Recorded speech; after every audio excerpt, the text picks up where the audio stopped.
He woke up before sunrise every day, long before the city began to move. The room was quiet except for the soft sound of a child breathing in the next bed. He lay there for a moment, staring at the ceiling, listening to that sound. It was the sound that kept him going. It was also the sound that reminded him of everything he had failed to protect. He got up slowly so he would not wake her. He washed his face with cold water, looked at himself in the cracked mirror, and sighed. His face looked older than his years.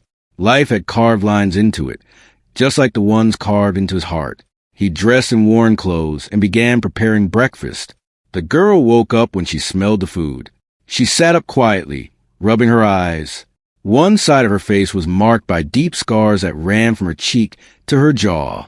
They were not fresh, but they were impossible to ignore. To him, they were part of her. To the world, they were the first thing anyone saw. She walked into the small kitchen and sat at the table, without saying much. She had learned early how to stay quiet. Words had often brought her pain. He placed a plate in front of her and smiled. "Eat well today," he said gently. She nodded and gave him a small smile back. It was shy but warm. He treasured moments like that. They reminded him that despite everything, she was still a child who wanted to feel safe. Their life was simple. He worked long hours doing whatever jobs he could find. Some days he carried boxes. Other days he cleaned buildings. There were weeks when work was steady and weeks when it vanished without warning. No matter what, he never let her see his fear. When she was younger, he used to walk her to school, holding her hand tightly. At first, she didn't understand why people stared. Then one day, she came home and asked him why her face scared others. That question stayed with him. He remembered kneeling in front of her and telling her that scars were signs of survival. He told her they meant she was strong. He believed those words, but he knew the world did not always agree. As she grew older, the stares became whispers. The whispers became laughter. Children could be cruel without meaning to be. Adults could be cruel while pretending not to notice. She stopped wanting him to walk her to school. She said she could go alone. He knew the real reason, but he respected her wish. Instead, he watched from the doorway until she disappeared down the street. Every day after she left, he sat for a moment in silence. Memories would come without asking. The accident, the fire, the smell of smoke, the sound of her crying. He had reached her too late. That thought haunted him. No matter how many years passed, he carried it like a weight on his chest. He never spoke about it, not to friends, not to coworkers. There was no one left who would understand anyway. In public, he tried to act normal. He took her to market, to parks, to places where children should feel free. But every outing felt like a test. He watched people's eyes. Some showed curiosity. Some showed pity. Some showed quiet disgust. The worst part was when people thought he wasn't looking. Once, at a bus stop, a woman pulled her child away and whispered something. The girl heard it. He saw her shoulders tense. He wanted to shout. Instead, he knelt and adjusted her shoe, pretending nothing happened. Another time, a man laughed and said something about monsters. He stepped forward then. His voice shook as he told the man to be careful with his words. The man walked away, annoyed. The girl cried all the way home. After that, she stopped crying in public. That scared him more than tears ever could. At home, she was different. She laughed at old cartoons. She talked about drawings she wanted to make. She dreamed about becoming someone who helped others. He listened carefully, nodding, encouraging her. He wanted her to believe the world could still be kind. But kindness felt rare. Money was tight, but once in a while, he tried to do something special. Nothing big, just enough to remind her she deserved joy like any other child. That evening, after a long week of work, he told her they were going out to eat. Not a fancy place, just a small restaurant near the main road. Her eyes widened in surprise. "Really?" she asked. "Yes," he said, forcing a smile. "You've been brave all week." She hesitated for a moment. "People will look," she said quietly. "I'll be right there," he replied. "Always." She nodded, trusting him, even when she shouldn't have had to. As they walked to the restaurant, he noticed how she kept her head slightly down. He hated that. He hated that she felt the need to hide. The restaurant was warm and bright. The smell of food filled the air. It should have felt welcoming. For a brief moment. It did. They sat at a corner table, away from most people. He thought it was safer there. She held the menu, but didn't read it. She stared at the table instead. "Order whatever you want," he said. She pointed to something simple. She never asked for much. As they waited, he noticed a group at another table. They were loud, laughing, enjoying themselves. He tried not to pay attention, but he felt it, the shift in the room, the way eyes turned. He saw one person whisper something. Another looked over and smiled in a way that made his stomach tighten. The girl noticed too. She always did. Her hands moved closer to her lap. Her shoulders curved inward. He reached across the table and held her hand. "You're okay," he said softly. She nodded, but her eyes were fixed on the floor. He told himself it would pass, that they would eat and leave, and it would just be another day added to a long list of days. But deep inside, something felt different. Heavy, like a storm waiting to break. He did not know yet that this night would change more than just their evening. He did not know that someone was watching, someone who saw not just scars, but strength. For now, all he knew was that his daughter deserved peace, and he was tired of fighting the world alone. The food arrived slowly, as if time itself had decided to drag. He watched his daughter pick at her plate, taking small bites, chewing carefully. She always ate like this in public, trying not to draw attention. At home, she laughed with her mouth full like any other child. Here, she became smaller. He tried to talk, asking about school, about the drawing she had been working on. She answered politely but briefly. Her eyes kept moving, checking the room again and again. He followed her gaze without turning his head. The group at the other table had grown louder. Their laughter rose and fell, careless and sharp. One of them glanced over again, this time not even pretending it was an accident. The look lingered. He felt his jaw tighten. A moment later, he heard it, a whisper that was meant to be quiet, but wasn't. A short laugh followed. The girl froze. Her fork stopped halfway to her mouth. He leaned forward. "Eat," he said softly, trying to sound normal. "The food will get cold." She nodded, but her hand trembled slightly as she set the fork down. Another whisper came, then a louder chuckle. Someone said something under their breath. He couldn't catch the words, but he didn't need to. He had heard tones like that before. He knew what they carried. He looked at his daughter. Her face had gone still in a way that hurt him. She wasn't crying. She wasn't reacting. She was doing what she had learned to do to survive. Disappear. He stood up slowly. She looked up at him, eyes wide. "Please," she whispered. That single word stopped him.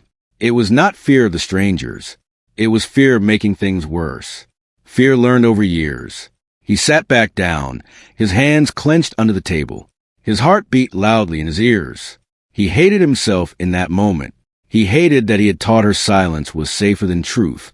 The server passed by, eyes on the floor, moving quickly. The server noticed attention, but did not stop. The group laughed again. This time, one of them spoke louder.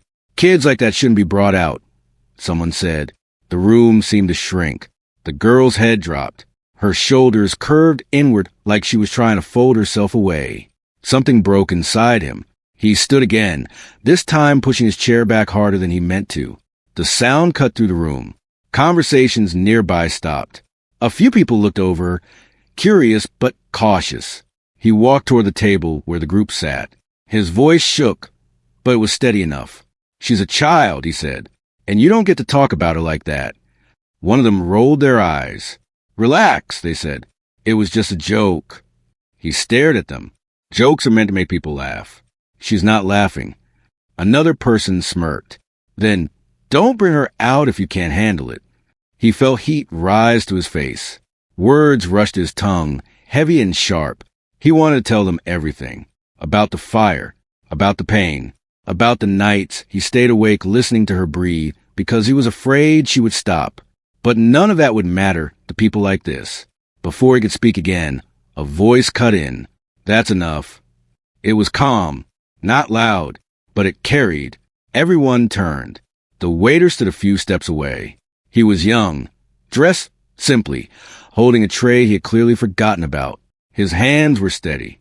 "You can leave," the waiter said to the group. "You're done here." The group laughed at first, thinking it was part of the act. "Mind your job," one of them said. "I am," the waiter replied. "My job is to serve food, not cruelty." The room went quiet. The manager's desk was visible across the room. The manager looked up, confused by the sudden silence. The waiter didn't look away from the group. "You don't get to decide who belongs in this space," he said. "And you don't get to hurt a child for entertainment." The girl was watching now. Her eyes were wide, fixed on the waiter. It was the first time that evening she had lifted her head fully. One of the group muttered something about sensitivity. Another pushed their chair back. "This place is ridiculous," they said loudly. "We're leaving." They stood and grabbed their coats, still laughing, still pretending they hadn't done anything wrong. As they walked past the girls' table, one of them glanced down and shook their head. The waiter stepped between them and the table without thinking. It was a small movement, but it felt huge. "Enough," he said again. The manager rushed over then, whispering harsh words to the waiter. The waiter listened quietly, nodding once. "I understand," he said, "but I meant what I said." The manager pointed toward the back. "Go," he snapped. The waiter placed the tray down carefully and walked away. The father stood frozen. He had not expected this. He had spent years preparing himself to fight alone. The girl tugged at his sleeve. "Did he get in trouble?" she asked softly. He swallowed. "I think so." Her face fell. "Because of me?" "No," he said quickly, kneeling beside her chair. "Never because of you." But he knew how the world worked. Kindness often came at a cost. The manager avoided their table after that. The food grew cold. The air felt heavy. After a few minutes, he paid and gathered their things. As they walked toward the door, he looked toward the hallway where the waiter had disappeared. He wanted to say something. "Thank you. Sorry. Anything." But the waiter was gone. Outside, the night air felt cool against his face. The streetlights buzzed softly. They walked in silence for a while. Finally, the girl spoke. "He didn't look scared," she said. "No," he replied. "He didn't." She thought for a moment. "I wish I could be like that." He stopped walking and looked at her. "You already are," he said. She frowned slightly, unsure. As they continued home, he felt something new settle inside him. It wasn't relief. It wasn't anger. It was a quiet realization that for the first time in a long while, someone else had stood with him. And somewhere behind them, unseen, the waiter sat alone, facing consequences he had chosen without hesitation. The next morning began like any other, but it did not feel the same. He woke up early, listening to the sound of the street outside. Cars passed. A vendor shouted in the distance. Life continued. Unaware of the storm still turning inside him, his daughter sat on the edge of her bed, tying her shoes. She moved slowly, carefully, as if she were thinking about something important. "Are you okay?" he asked. She nodded. "I was thinking about the waiter," she said. He paused. He had been thinking about the waiter too, about the way he stood there without shouting, about how his voice stayed calm, even when everyone else froze. "I hope he's okay," she added. "So do I," he said honestly. After she left for school, he tried to focus on work. He carried boxes, wiped counters, followed instructions. But his mind kept drifting back to the restaurant, to the moment when someone else had stepped in without being asked. He realized how rare that was. By the afternoon, he couldn't ignore the feeling anymore. He left work early and walked back toward the restaurant. He didn't know what he would say. He just knew he had to try. The place looked the same from the outside. Warm lights. A simple sign. Inside, it was quieter than before. He stood near the door for a moment, unsure. A server passed by and glanced at him. Their eyes met. Recognition flickered. "You were here last night?" the server said quietly. "Yes," he replied. "I was hoping to speak to the waiter who helped us." The server's expression softened. "He doesn't work here anymore." The words landed heavy. "Is he?" He stopped himself. "Is he okay?" The server nodded slowly. "He's fine, just principled." That was all the explanation he got. He thanked the server and stepped back outside. The street felt louder now, the city pressing around him. He felt a familiar weight settle in his chest. Guilt, gratitude, anger at a world that punished people for doing the right thing. That evening, his daughter noticed his silence. "Did you find him?" she asked. "No," he said, "but I think he knew what he was doing." She smiled a little. "I think so, too." Days passed. Life returned to its routine, but something inside the girl had shifted. At breakfast, she talked more. At home, she laughed louder. At school, she raised her hand once when the teacher asked a question. Small things. But he noticed them all. One afternoon, she came home holding a folded piece of paper. "I made something," she said. It was a drawing, a simple one, a table, two figures sitting close together. And standing beside them, another figure, taller, facing away from the table as if guarding it. She had drawn scars on the small figure's face. She had drawn them carefully, not hiding them. "That's us," she said. "And that's him." He felt his throat tighten. He placed the drawing on the wall above the table. That night, after she fell asleep, he sat alone with his thoughts. He wondered about the waiter, where he slept, whether he regretted what he had done. He hoped he didn't. Across the city, in a small room above a closed shop, the waiter sat on the edge of his bed. His uniform lay folded beside him. It was the last time he would wear it. He stared at his hands. One of them bore a long scar across the palm, pale and thick. He traced it with his thumb. He remembered the day he got it. He had been younger then, working a job where safety was an afterthought, a mistake, a sharp edge, blood everywhere. The scar had ended that job. It had ended others too. People noticed scars. They always did. Some asked questions. Some stared. Some looked away too quickly. He had learned early that people often judged what they could see without asking why it was there. That night at the restaurant, when he saw the girl pull her hands into her lap, when he saw her shoulders fold inward, something old and painful had risen in him. He had seen that posture before. He knew it. When the manager told him to leave, he felt fear for a brief second. Rent was due. Work was hard to find. But the fear passed. Some things mattered more. The next day, he walked the streets looking for work. Doors closed. Signs read, "Not hiring." He kept going. At a small cafe near the bus stop, someone noticed his calm voice. They noticed how he spoke to customers who complained. They noticed how he listened. "Can you start tomorrow?" the owner asked. He nodded. "Yes." The job paid less. The hours were strange, but it was honest. Back at home, the father and daughter ate dinner together. She told him about a girl at school who had asked about her scars. Not to laugh, just to understand. "I told her the truth," she said. "And how did that feel?" he asked. She thought for a moment. "Better than hiding." He smiled. A week later, as they walked past the bus stop cafe, he noticed someone familiar inside.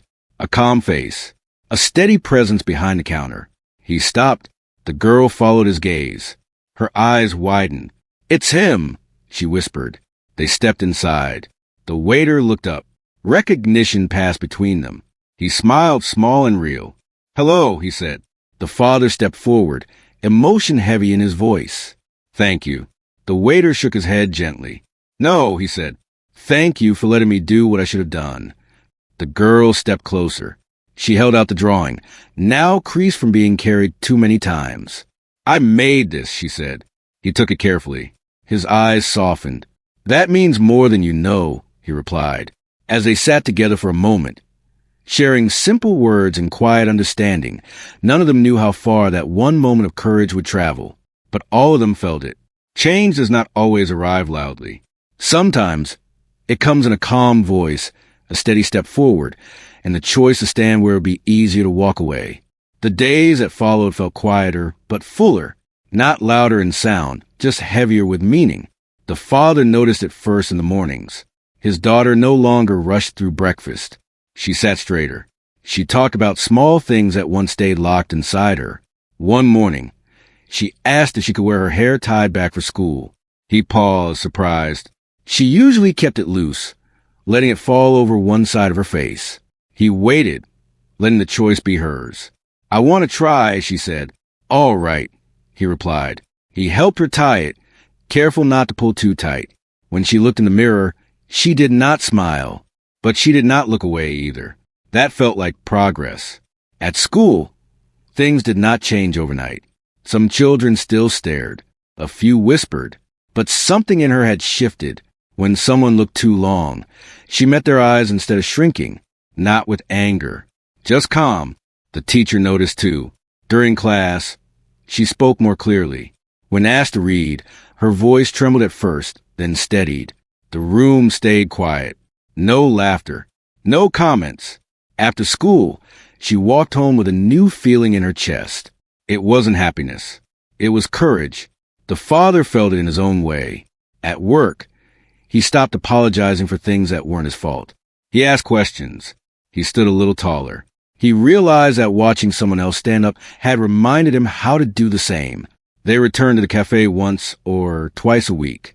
Nothing special. Just tea and bread. The waiter greeted them with the same small smile every time. He did not treat them like a story. He treated them like people. Sometimes they talked. Sometimes they didn't. One afternoon, the cafe was busy. A customer complained loudly about the wait. The waiter listened, nodded, and fixed the issue without raising his voice. The father watched, impressed by the patience.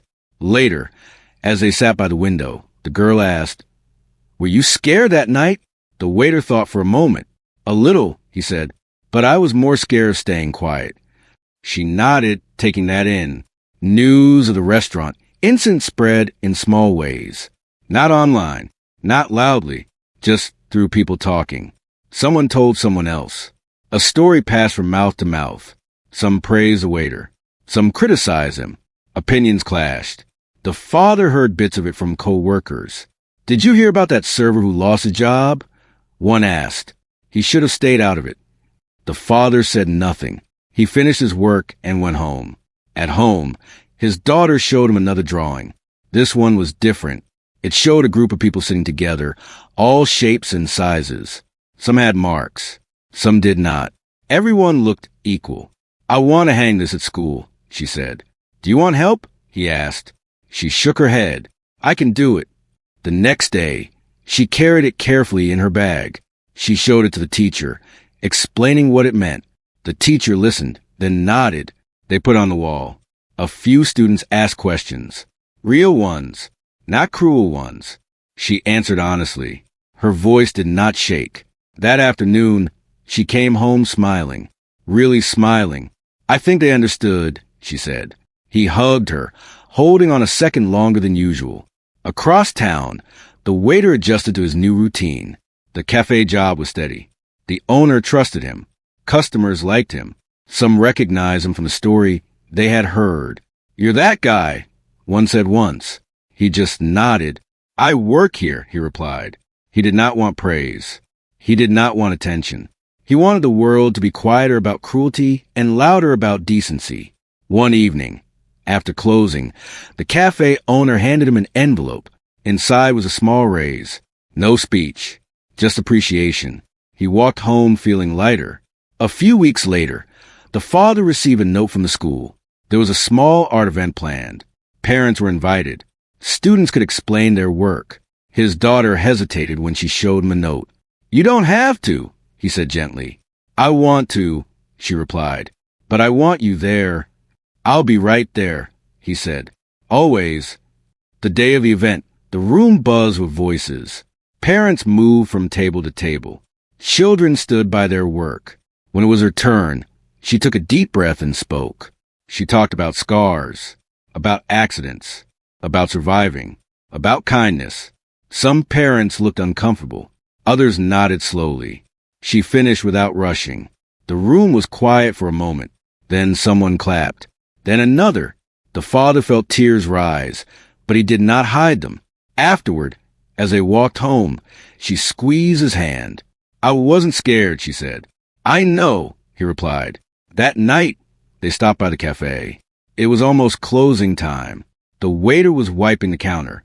"She did it," the father said simply. The waiter smiled. "I knew she would." The girl placed her drawing on the counter. "This one is for you," she said. He looked at it for a long moment. "I'll keep it," he said, as they stepped back into the street. The city lights flickered on. Cars passed. People hurried by, each carrying their own stories. The father realized something then. Change did not always come from grand moments. It came from small, steady choices made again and again. And somewhere inside his daughter, something strong had taken root. It was growing, quietly, bravely. Time moved forward, but it no longer felt like something they were chasing. It felt like something they were walking through together. The father noticed that his daughter no longer avoided mirrors. She did not stand in front of them for long, but she no longer rushed past them either. Some evenings, she would pause, touch the edge of her scar gently, and then continue with her day. It was a quiet kind of acceptance. At school, the drawing she had placed on the wall stayed up longer than expected. Other students began adding small notes around it. Words like brave, strong, and real appeared in different handwriting. The teacher allowed it to grow into a small board about kindness and respect. One afternoon, a new student joined the class. He walked with a slight limp and kept to himself. During lunch, some children stared at him the same way they once stared at her. She saw it immediately. For a moment, she felt that old familiar fear rise in her chest. The memory of whispers and laughter flashed in her mind.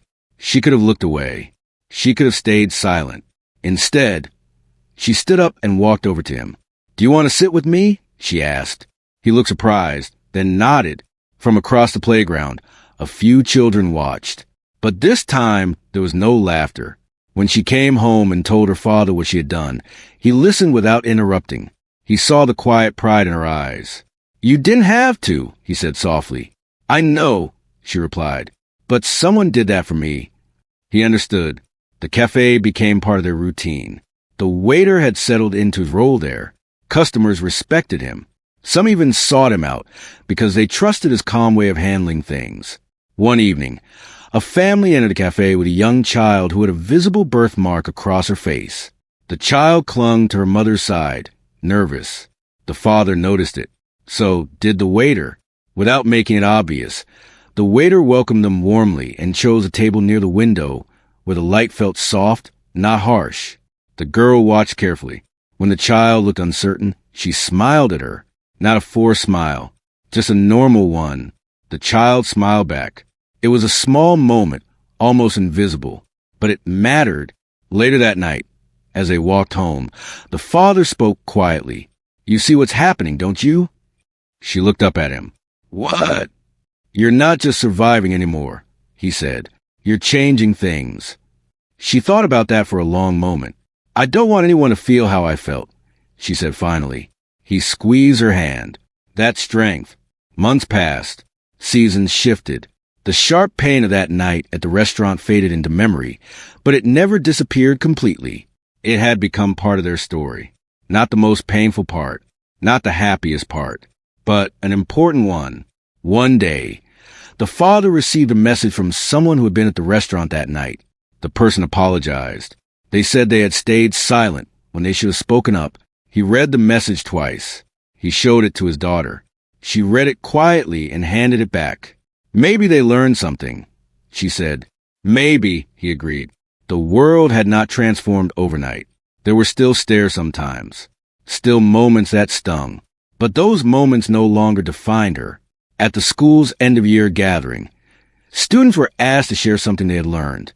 When it was her turn, she stepped forward. Her hair was tied back again. Her posture was steady. "I learned that being different is not something to hide," she said. "And I learned that when someone is being hurt, silence makes it worse. Even one voice can change a room." The father stood at the back, listening. He remembered the night she had begged him not to speak. He remembered the way she used to fold into herself.